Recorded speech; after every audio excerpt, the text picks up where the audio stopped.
yang inspiratif sekali. Saya bacakan ya. Ada Rama Raditya, CEO Clue. Clue itu adalah aplikasi untuk program Jakarta Smart City. Selamat datang Rama, ya silakan. Terus kemudian ada Alanda Karisa. Dia adalah aktivis muda penggagas Indonesia Youth Conference dan juga penulis bukunya barusan dirilis. Dan kemudian ada Derta Isya Jora dan Zimar Akbarur Rohim. Pemenang kompetisi UN Big Ideas Jalanan Jogja. Platform berbasis komunitas untuk melacak jalan rusak. Silakan. Ini dia. Ya, dan yang akan menjadi pemandu panel diskusi adalah Mbak Uni Lubis. Mbak Uni Lubis ini adalah waktu Rappler didirikan itu baru ada 2 orang ya, dan salah satunya adalah Mbak Uni Lubis. Miss Uni Lubis, she's a senior journalist, former member of the Press Council, and she writes from economy, politics, climate change, and everything. Mbak Uni Lubis. Please, Miss Uni Lubis. Ya, selamat siang, assalamualaikum. Good afternoon, assalamualaikum, peace be upon us all. Saya terima kasih Thank you, Maria and Natasha, for assigning me to moderate the panel. Sesudah yang sebelumnya orang-orang yang di atas. Oke, sebelumnya tapi saya ingin milih juga ya. Dari semua ini saya pilih isu perubahan iklim. Karena kebetulan saya sekarang terlibat di steering committee working group untuk climate change yang akan mempersiapkan pertemuan kita di Paris pada bulan Desember, COP21, the COP21, ikut dalam merumuskan final draft dari INDC, Intended National Determined Contribution dari Indonesia. Kenapa climate change, perubahan iklim, ya kita nggak usah banyak dijelaskan, karena apa yang terjadi tadi di Kalimantan, kebakaran hutan, the forest fire, dan semuanya itu membuat security ketahanan pangan kita, kemudian petani bisa mendapatkan penghasilan dari hasil panennya, itu terpengaruh, dan itu ujungnya adalah kepada food security yang tadi dibahas oleh Pak Luhut Panjaitan. Dan kalau petani makin miskin, orang nelayan makin miskin karena situasi tidak bisa membuat mereka melaut, ya, mereka pasti akan sulit untuk menghidupi keluarganya, apalagi memberikan pendidikan, meskipun sekarang sudah 3 kartu sakti ya, sudah ada 3 kartu sakti dari Jokowi pemerintahannya. Jadi saya sekarang sedang sangat mencermati isu-isu yang terkait dengan perubahan iklim dalam semua aspeknya, termasuk peran perempuan, orang muda seperti kita semuanya yang di sini, ya. Dan juga lintas agama, ya. Lintas agama itu juga sangat penting karena itu adalah local wisdom, dan yang sangat penting juga adalah masyarakat adat, ya, indigenous peoples, perannya yang sangat besar dalam bagaimana kita memerangi perubahan iklim, dampak dari perubahan iklim. Nah, karena kita di era internet, tinggal di googling aja nih nama-namanya. Beberapa sudah satu yang saya kenal cukup lama sebagai anak Twitter, Alanda, yang anak Twitter. Rama, kayaknya pernah ketemu juga kita ya, Rama ya, di sebuah acara ya, yang dari Jogja ini. Jogja kan? Saya orang Jogja juga, jadi kita sama-sama dari Jogja ya. Kita dengarkan yang pertama, mungkin Rama bisa cerita tentang apa yang membuat kamu sebagai anak muda kemudian menjadi kreator, tidak hanya consumer, menjadi kreator dari sebuah apps yang banyak manfaatnya bagi pengembangan kota, dan yang menarik ini bisa direplikasi ke kota-kota yang lain. Ini yang paling penting. Clue memang baru launching sekitar tahun lalu ya, in December. Awalnya sih inspirasinya dari Jakarta sendiri. Jadi Jakarta kita tahu lah ya, banyak problem, dari macet, sampah, parkir liar, jalan rusak. Nah, sekarang udah kemacetan malah jadi nomor 1 di dunia ya, tapi dari belakang gitu ya. Setelah saya pikir waktu itu, ini banyak komen lah ya, banyak ngeluh juga di Twitter dan Instagram dan lain-lain, cuman nggak ada yang selama ini, nggak ada yang menindaklanjuti lah. Nah, akhirnya terinspirasi juga waktu itu kita buat gimana ada satu aplikasi yang menampung seluruh keluhan warga. complaints of the citizens. And this application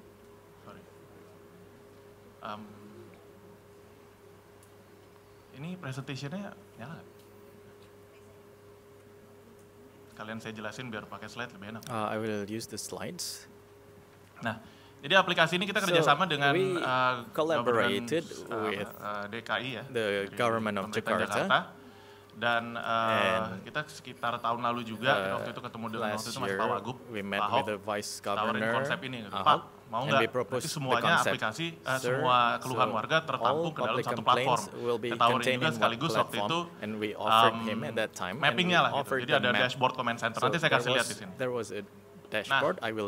Nah ini Clue sendiri, ini misi kita. We want to fully connect people with their city information worldwide. Kita bisa bilang nantinya kita akan expand ke kota-kota lain juga. And we will expand to other cities. Clue sendiri udah available di Android sama iOS. Jadi sekarang bisa di-download aplikasinya dan sangat cukup mudah ya penggunaannya. Kita pakai banyak yang avatar-avatar ini untuk melindungi identitas dari si pelapor. Jadi kalau misalnya mungkin pakai sosial media lain kelihatan identitasnya. Di sini kita bisa pakai username dan juga identitas dari pelapor terlindungi. Nah, bedanya di sini, ini sangat fokus sekali dengan perbaikan dari kota itu tersendiri. Laporan dapat ditindaklanjuti, setelah itu ada juga namanya fitur ranking. The complaint can be followed up and there's a rank. And the rank is the indicator for the governor. Nah, ini akhir bulan ini ada satu lagi rotasi. Setiap 3 bulan kita lihat nih lurah. Every 3 months, we see the rotation. At the bottom rank is accountable now are measured, but Clue itself is just a small part of the Jakarta Smart City program that we offer. And we have a dashboard.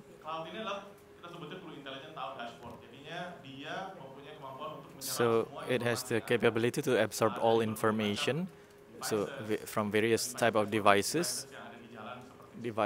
on the road like CCTV and so on. And there's social media from Clue, Waze, Twitter, and so on. And internal data from the government itself. And I will show you the function, the purpose. We believe with the collected data that can provide an information for change in the future. For Clue itself, so far, like I mentioned, there is no complaint that can be heard directly. I want to bring Clue in the middle of the society in conjunction with the government, and we hope to find a new hope by using Clue so that the public voice can be heard by the government. So this is a bit complex. This is the live dashboard that you can see on the Smart City web jakarta.go.id. That's for public. So this dashboard is an integration of all data. There is a spatial plan, traffic data, illegal parking, and so on. So Clue itself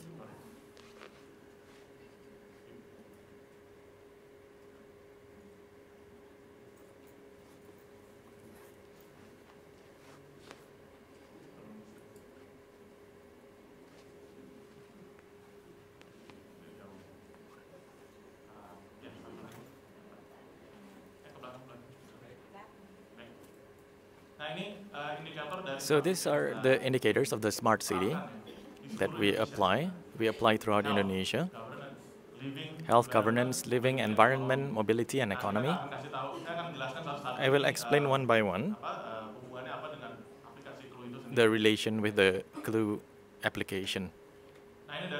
This is from the government.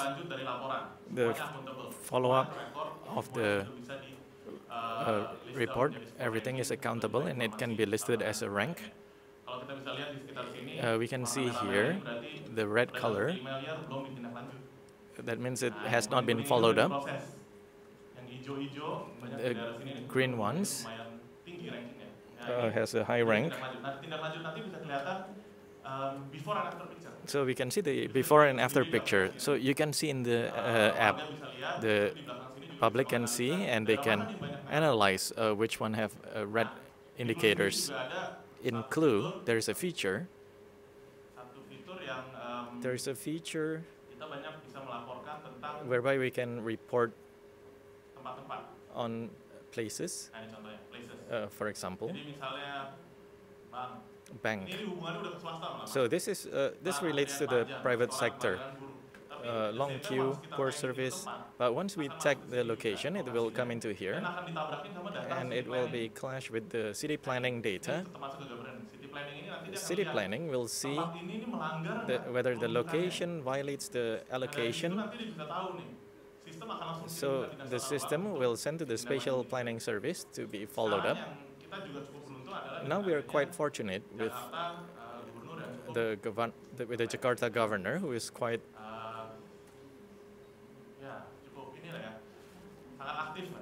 active and quite pushy and encourages the staff, and he reformed the bureaucracy of the Jakarta government. So this application becomes powerful, and the data are used for a significant change. There's an analysis in it, and this looks at which locations violates its allocations. So this is a smart government. These are the features. In the future, we will install many IoT devices. Internet of Things. Whereby in 2020, about 25 billion devices will be connected directly on the internet. But not just our phones or watches or bracelets and glasses, but also CCTV. So the CCTV can count the vehicles, so vehicle tracking, traffic flow, monitoring, license plate identification, and so on. So the expectation, this will become data that can be combined with other data. For example, there's a data wave, that is our partner. There is a data wave.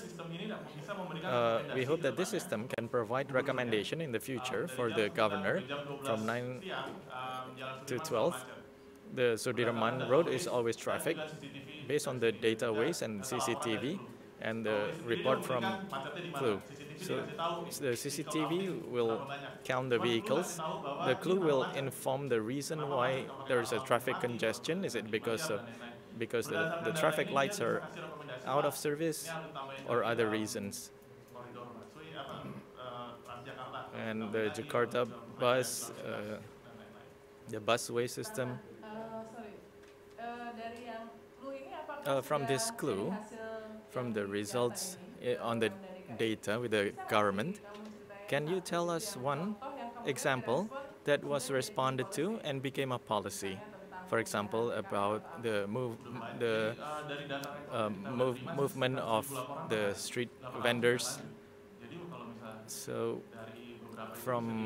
we can see directly in Clue, there are many green indicators that can be clicked. So the before and after picture can be viewed. And we position the photo at the same angle. And the government offices sometimes have different locations. And the time is different. The traffic is in the afternoon, but the photo is in the morning. So we push the community in Clue to return the green report to red. So they made a community. They reported many reports. So the Clue has become a community in the social media. This is the traffic report. In the future, there are many things. The traffic light will be connected. This is to facilitate the maintenance, and we will know the energy consumption in North and South Jakarta to reduce energy use for the traffic light and for the park lighting. And then there is also Clue bin.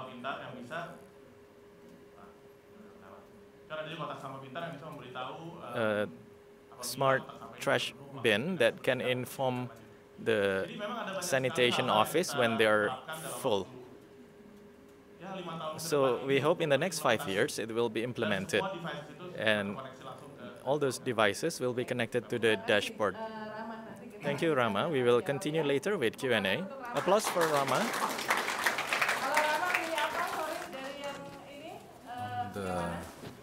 Kalau saya sih pilihnya balik lagi ke education. Soalnya yang paling utama itu menurut saya sekarang for me the most adalah important thing is kita buat people. guru sendiri adalah For school di fase awal, itself, we are still in the initial phase. It is protection.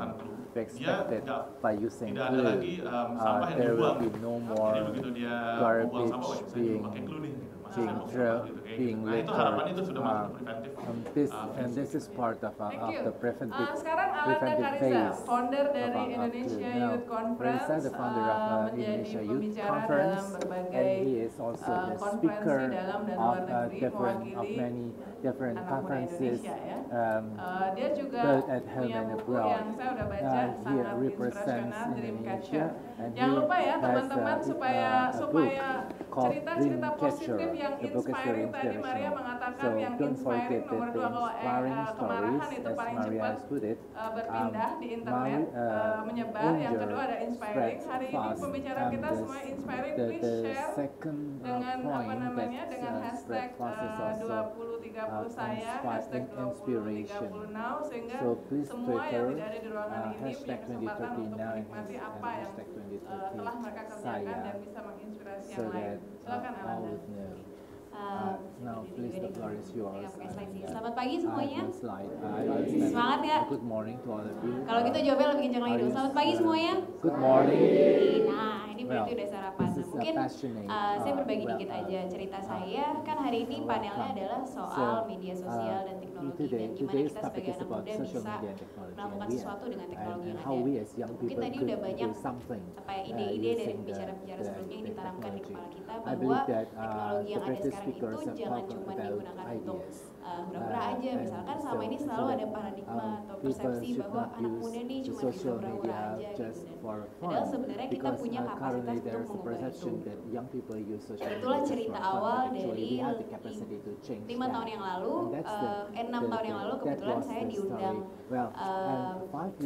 untuk menghadiri sebuah forum aktivis muda internasional yang namanya Global Change Makers. Itu di Inggris waktu itu. Ada 60 anak muda yang diundang dari seluruh dunia dan kami diberi pelatihan soal bagaimana caranya membuat sebuah proyek sosial untuk menyelesaikan masalah yang ada di komunitas masing-masing selama 1 minggu. Jadi saya diajarkan soal gimana caranya bikin proposal, gimana caranya jadi media partner, gimana caranya fundraising gitu. Tapi yang membuat saya agak kecewa waktu itu adalah dari 60 aktivis muda yang diundang, anak muda Indonesia cuma 1. Gitu.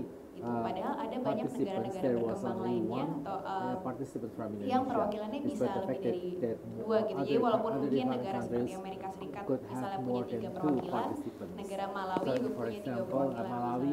Tapi kok dari Indonesia cuma 1 ya? Padahal anak muda Indonesia sekarang ada lebih dari 60 juta populasinya gitu.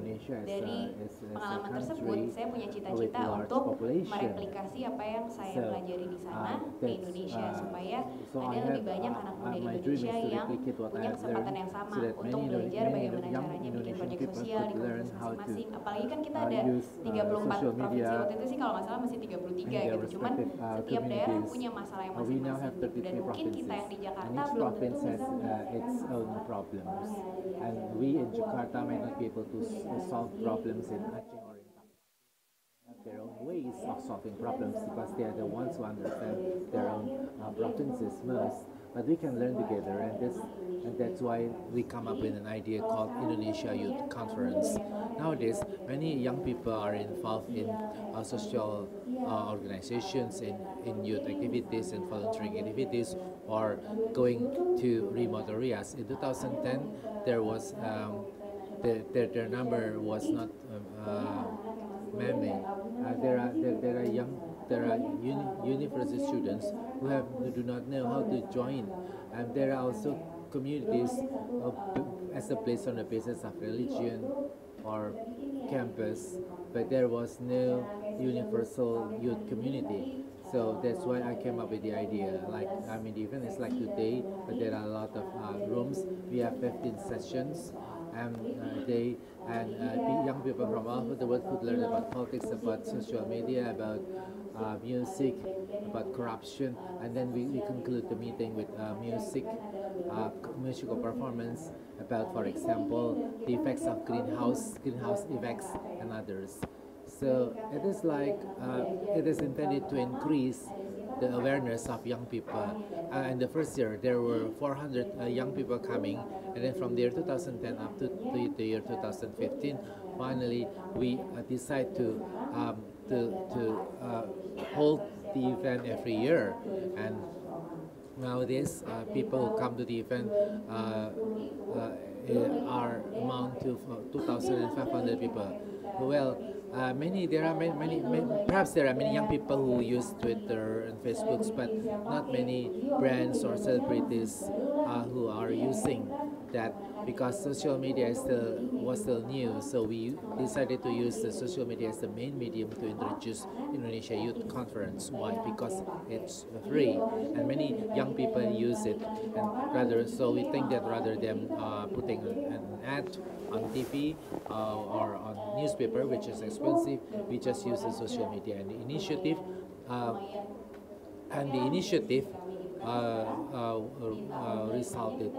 was yielding results, and there are about 170,000 people following us through Twitter, Facebook, and so on. Even though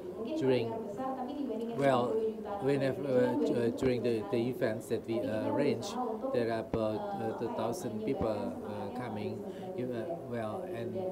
And we try to disseminate the information about us through the social media, because we think that arranging or holding one event a year, that would not give a bigger impact, or the impact would not be as big, and if we communicate with them through the social media.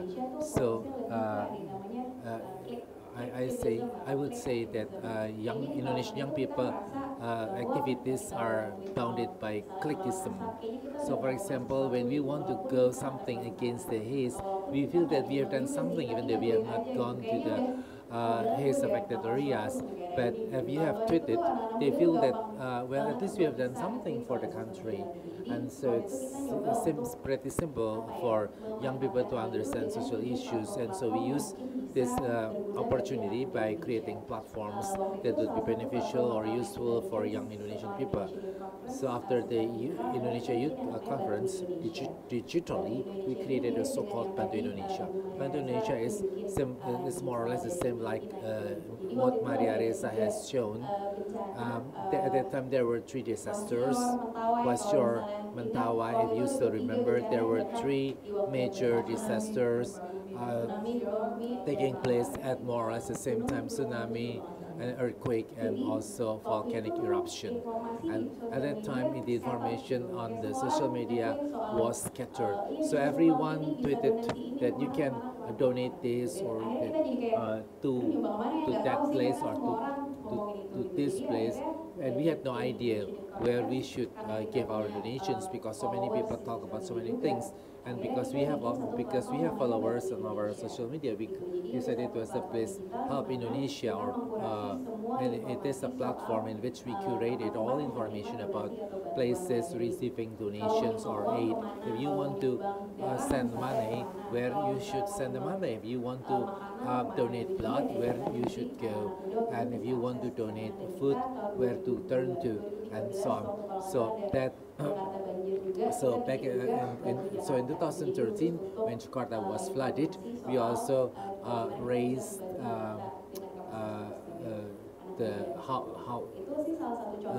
raised a similar app on how to help Jakarta. I think this is an example of how social media can be used to positively contribute to the progress of Indonesia. And perhaps I could give one more example. And another thing that I could share with you is that Indonesia Youth Conference and its associated programs or concomitant programs have the objective to inspire young people, and so that young people have a channel to carry out that. because too often we have heard that, well, actually I want to become a volunteer in my own area. I wanted to start something, but I do not know where I should start or which organization I should join. And because of this, in 2012, we created another digital platform called Petamuda. Petamuda.org. You can also access that. On Petamuda, there is a map of Indonesia, and we can find out which social organizations that Indonesian young people could support and could join. For example, friends who are artistic. I mean, art could also have social impacts and also have other people. You can check artistic communities all over the Indonesia by clicking org, and you can know the name of the organization, where to address, and what they need, and so on. So from that, we want that young people do not just do it, but finally there is a way for them to do something by joining the existing organization, or by starting up their new organization, or create a new organization. That's how we use social media and technology. Please give an applause. So, Mr. Cahyojo, Tirta Isya Jora, and Zimar Akbarur. Maybe on the social media, it is not as popular as Alamanda. Winners of the competition organized by the UN, big ideas that can change and be beneficial for the public. Please tell us why you participate in that event, and what is conveyed that made you want. Assalamualaikum, peace be upon us. Good morning, everyone. Here I represent my colleagues from Jalanan Yogya. We would like to inform you on what we have initiated in a competition, a UN competition.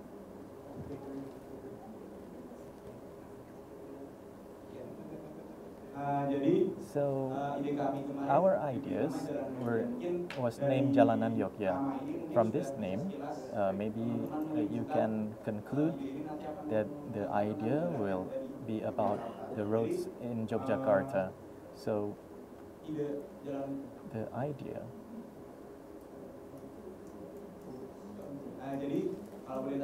So if I can inform you, the picture didn't come up. We participated the idea in the competition, the UN Big Idea Issue competition.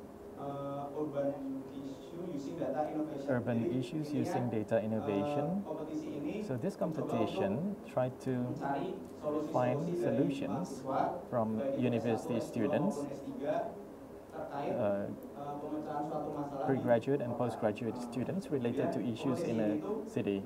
The competition was held by Ministry of Science and ICT and Future Planning of South Korea in collaboration with the Korea Information Agency and United Nations Global Pulse.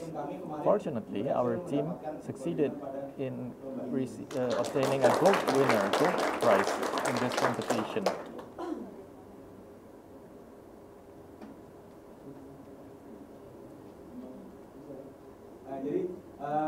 So, myself, I'm Deresa Jora. These are my friends and my brothers, Jimar, and my friend who is not here. So all of us are university students, like most of you here. We're from University of Gadjah Mada.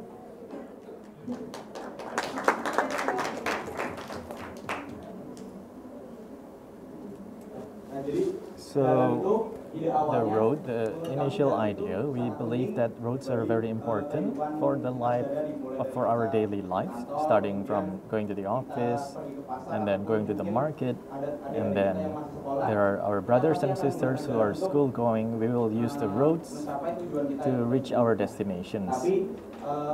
But in reality, the number of the roads in Indonesia, 12% experienced damages, 4,600 kilometers, equivalent to the distance from Seoul in South Korea up to New Delhi in India.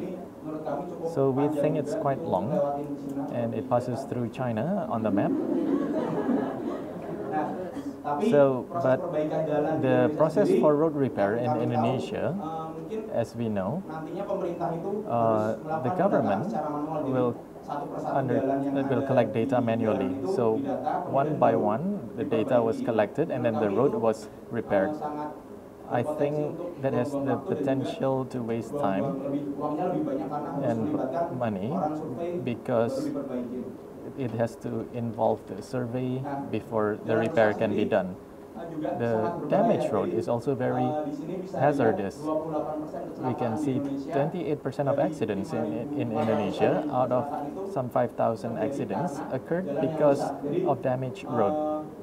So I often see when I go home in Pemalang in Central Java, the damaged road, 2 years, 3 years, remain the same condition. So I think the government at mountainous region, they do not know about the condition of the road.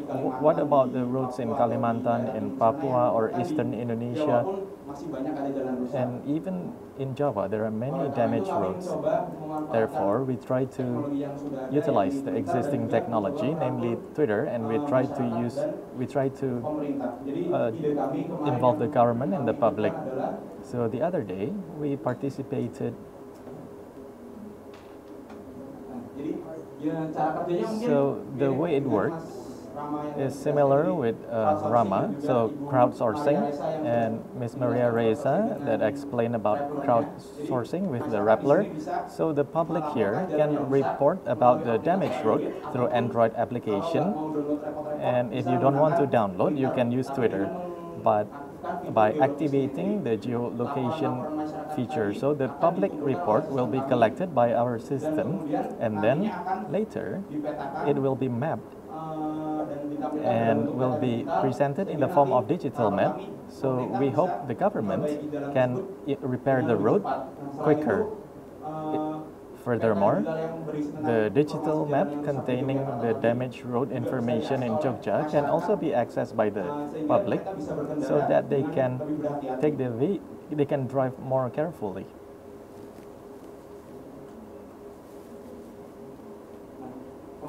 So the other day, Rama's application is online because the other day we had a competition. We still try to make up the prototype. The other day we already developed the prototype on the web and also on Android. So this is the display. The mapping is still simple because it's still at prototype stage. So the IT people call it alpha project. So because our basis is from computer science and geography, so we try to contribute in the SDGs 4.9, namely on infrastructure. So with the wealth of human resources of Indonesia, maybe you can contribute in other SDGs to achieve the SDGs in 2030. Thank you.